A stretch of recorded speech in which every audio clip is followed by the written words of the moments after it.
There is nothing important about this video clip. The only reason I have this included is if you look at the back of my head, you can tell I'm not even starting to bald yet. So I know this is around 1998-99 era. You can also see my computer desk. It's the same computer desk I still use today. I'm beginning to think this computer desk may have been purchased in 1996. It could actually be 20 years old. I just haven't found a better computer desk than the one that you see in this video. I forgot I had purchased this computer case. I like it. If you notice, it's got that like clear blue plastic.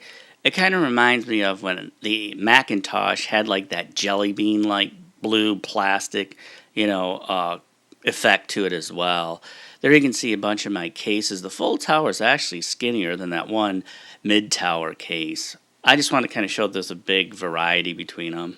If we look at this particular computer case inside, we can see it has 3 bays for hard drives. If we look at the full tower, you're going to see that that has actually 6 bays for hard drives. I really did need 4 drive bays. There was a reason why I was using full towers for a period of about maybe like 3 years. That's about it. I always felt like they were almost too big. Sure, they had more expandability and more upgradability than a mid-tower case, but I always felt like they were too big for the amount of extra, slots you were getting and extra bays you were actually getting. If you look above the power supply, I always felt like, hey, they should have 6 hard drive bays above that power supply. And back in like 1998, 99, hard drives weren't fast like they are now. A lot of people really could have used 12 hard drives striped together. Some of you folks may remember in the Pentium 2, Pentium 3 day, Intel was using what they called a slot 1 architecture, I believe. I believe AMD had a slot A. I'm not sure if this is Intel or AMD. It really doesn't matter. I just want people to see. You can see the PCI slots, ISA slots, and an AGP port on there as well. You can see the IDE cables. There were no SATA hard drives back when this video was done. Like I said, this is probably around 98, 99.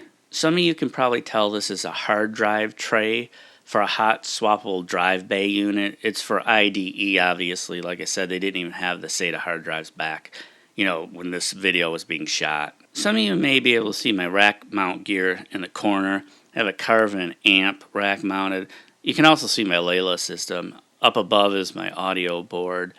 I wanted to take another look at the full tower because I do want people to realize I really did like it when I first got it. I mean, like I said, I had a lot more upgradability than I would with a regular ATX case, but as time went on, like I said, I didn't need all those drive bays. I didn't need all those expansion bays. At one time I did, but when I didn't need them, hey, I went to something a lot smaller. As you can see here, I'm putting in one of the hot swappable hard drive bays.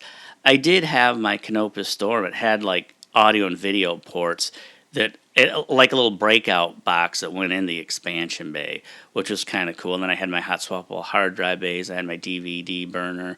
So there was a time when I really did need more expansion bays, needed more hard drive space as well. But as you guys know now, I use a micro ATX case. I'm basically just trying to show a close-up of the expansion slots. You have PCI, ISA, and an AGP port. In this part of the video, I'm just showing that you could assign numbers to your expansion slots.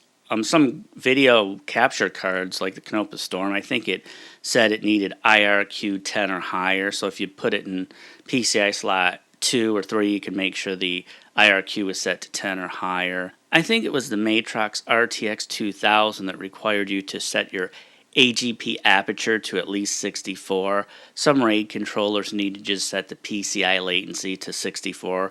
A lot of times they were set to 32 by default. So there was a lot of things you had to do back in the old school days of computers to get your computer running properly to do audio and video editing. And in this part of the video, I'm just kind of showing off an old printer. I don't think any of the newer printers would have these type of ports on them anymore. And of course, your computer had the LPT port and COM ports on them. Hello and welcome to the show Electric Avenue. I'm your host, Ark Nevada. Today we're going to format and partition several different hard drives. We're going to install several different operating systems, and we're going to make a dual boot system. We're not going to do it through software. We're going to do it through the motherboard BIOS and through a few hot swappable drive bays like the one in this tower. Now I know you're probably anxious to get started, but first we have to check out the groovy computers Digital Evolution has to offer this week.